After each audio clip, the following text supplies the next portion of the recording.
Okay, so this is now what? This is 2.5 months before you're gonna start school, before you're gonna start college. Before I start moving out from Indonesia. So, how do you feel? How do you? What's your feeling look like? I don't know because I don't know what to anticipate in UK. Right. So I don't know how to feel or what to do or what to prepare. So I don't know what to feel. So. But you're looking forward to it, right? Yeah. What is it that you look forward the most out of all the aspects? Pretty much just to live there, to adapt to its community, and I don't know, I just want to experience what it's like living abroad. Yeah, okay. I can tell you from my own experience, it's one of the best experiences. Why is that? It's a good question. It was my first time traveling abroad, so it's my first time living abroad, but at the same time it's my first time traveling abroad as well. To me, it's the experience of a new thing, you know. And in my case, I was really like thrown out there into everything that is new to me, and go figure it out yourself. And I get a feeling you're gonna like that, benefit from that. I think you're gonna unlock your potential when you are under a positive stress, if you can manage it correctly.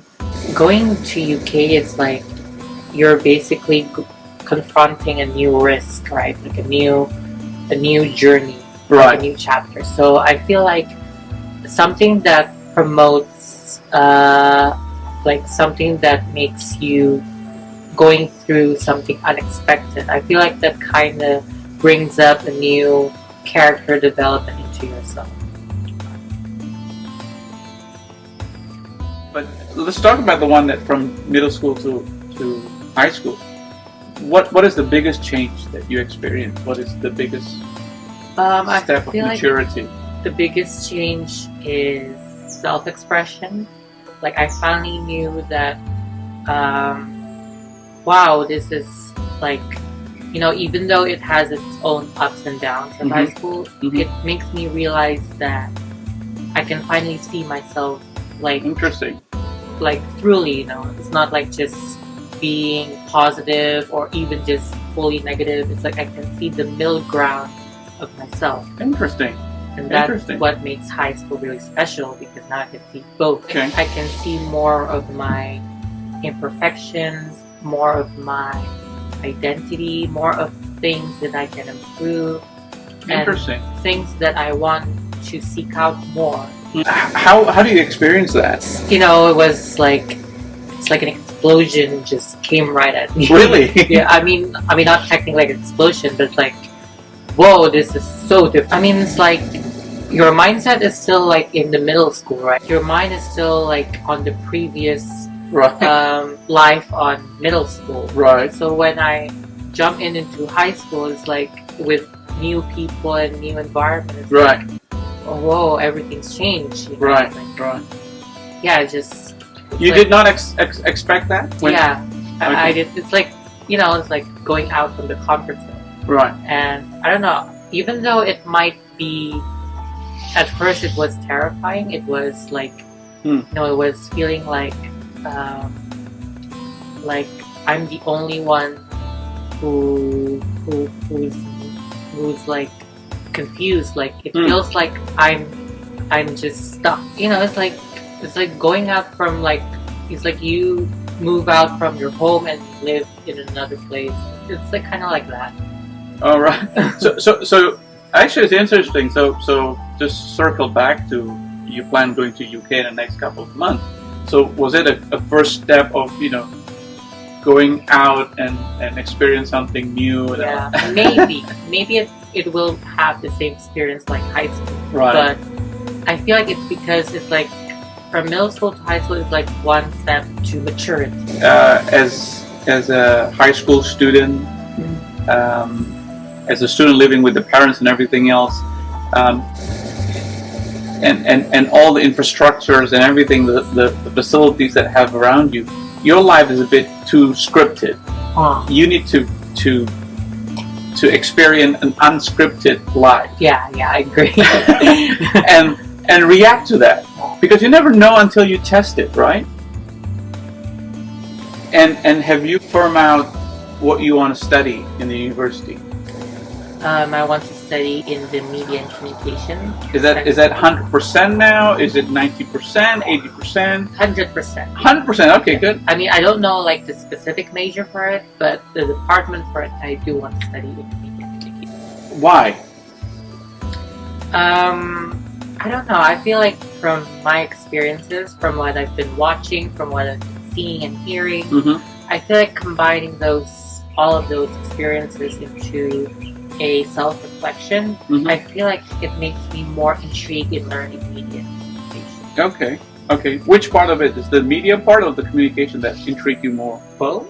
Okay. Okay. You don't see that as a two different part. I mean, media requires communication. No, I think media is media and communication study now and in the future. It's the right way to go. Yeah. And I'm glad that you discovered it. Talk to me about, was this always your first choice, or because I remember as a high school, it's very difficult, isn't it? It was the first time I was interested in psychology. Okay. Because I don't know, I like learning about new people. I feel like because of high school, it's like the change between the people, the friends, and the teachers. So maybe that's one of the factors of why I'm interested in psychology back then. So yeah, I'm interested in learning why people act this way, why people have this kind of personality, and stuff like that. And that's one of the interests that might. If I didn't discover media, maybe psychology was like my number. What made you change? I don't know. I feel like media is like a new. When I first heard media, it's like, wow. So we're going to talk about social media. We're going to talk about applications. We're going to talk about internet connectivity. So when I first heard the word media, it seems like it's like something that might click me on, just like you said. Okay, it's good. And it's like a new major. Like I never heard of media and communication on like my experiences. Right. Is your friends? Some of your friends is planning to study media and communication? Even one of my friends who was interested in psychology also shifted to media. Really? Yeah. Okay. So you are an influencer now. No. Well, speaking of media, social media. We watched the movie the other day. Social Dilemma. Social Dilemma. It was incredible. It was good. It was very good. It really opens a new thoughts that I haven't even seen it before. Right. Now, after watching that movie or that documentary, you still want to study media? Of course. So, but which part of that's intrigued you the most? I mean, Social Dilemma. I think it tried to picture the dark side of media, right? Social media and all this media corporation. Yeah. But why, after watching that, you still want to do it?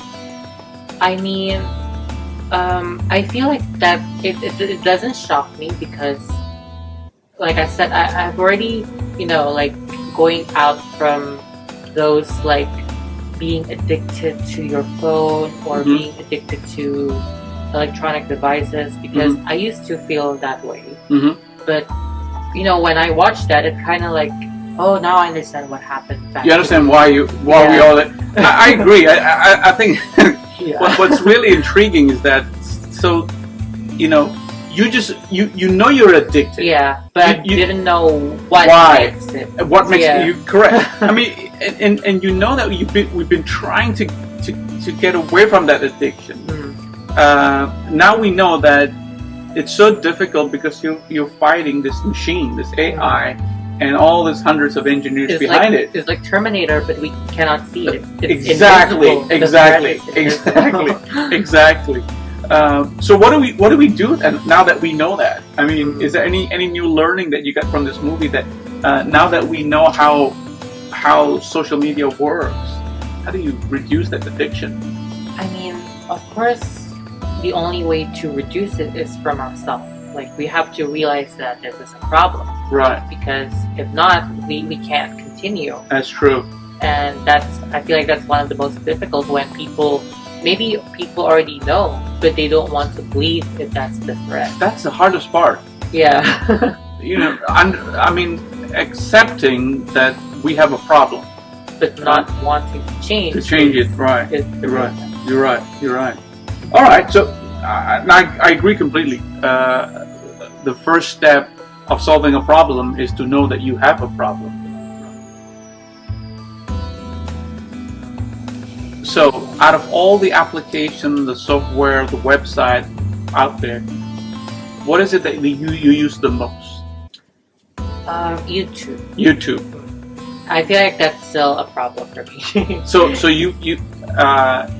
you feel that you're addicted to YouTube, to the level of addiction to YouTube, or something less than that? No, it's more like it's like I often use that app for something that is just entertaining, but not something that might be meaningful, or Right. I don't know. I feel like I use too much YouTube in comparison with any activities that I can do. Okay. One of the things about that really interests me about YouTube is that I was reading one of your books when you wanted to study the media. YouTube, it's the third biggest. It's not a second. Second, third search engine, Yeah. and that's mind-boggling to me. I mean, I never see YouTube as a search engine, but the more I think about it, the more I realize that it is. We bought a new camera the other day, and instead of reading the manual, what did we do? YouTube. we went to YouTube and looked for unboxing video and how. Maybe manuals will extinct. I think you're right. Yeah. I think you're right. It's just everybody just.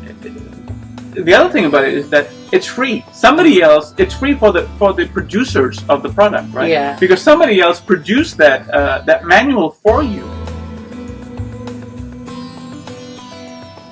I want to try something different. Okay. There's a TV show in US that I like to watch a lot called Inside the Actors Studio, and at the end of this, there's a questionnaire that the host was asking the guests about it. All right. So, and work with me here because I'm trying to remember those questions. But some of the question is like this: what is your favorite sound or noise? Oh, okay. Birds and waterfall is my favorite. Waterfall. Okay, interesting. What is your favorite word? English word. Okay. Distinctive. Distinctive. Oh. Interesting. No, there's no right or wrong, good or bad answer. But that's interesting. Distinctive. What is your least favorite word? Least favorite word. Shit. Okay, that's fine. What profession out there that you would like to do the most? Profession? Yes. Analyzing the pattern of social media. I also like a bit of marketing. Okay. And yeah, pretty much social Interesting. media related. It's very specific and interesting. Okay. What profession out there, any profession that you really hate and I don't want to do that? Being a police. Okay. Okay. Interesting. What turns you on? What is it that makes you anything in this world that really make you click? Like I feel alive about it. What turns you on? Probably when I found an interest that kind of like clicks me to do it. It's kind of like it motivates me to do more when I find something interesting. Anything specific that you at the moment have? Probably graphic designing. Okay. And I guess the other question is what turns you off? I guess when it feels something that is scripted, filtered, or something that smells very cliche. Interesting. Something phony, Yes. false, right? Mm. You love something that is honesty and then original. something like that. Yeah, it's No, more that's like good. It's good. something that is unexpected. Like when you don't know what you're going through. I Mhm. feel like that really creeps me out. Okay. What is so you favorite word? Least favorite word? Favorite. What is the sound or noise that you hate the most? Oh, mosquito. All right. The last question. What would you expect God say to you when you arrive in heaven? What do you want God say to you when you arrive in heaven? Oh, okay, that's difficult. Bonjour. Bonjour. Maybe God has a humor, so probably something funny.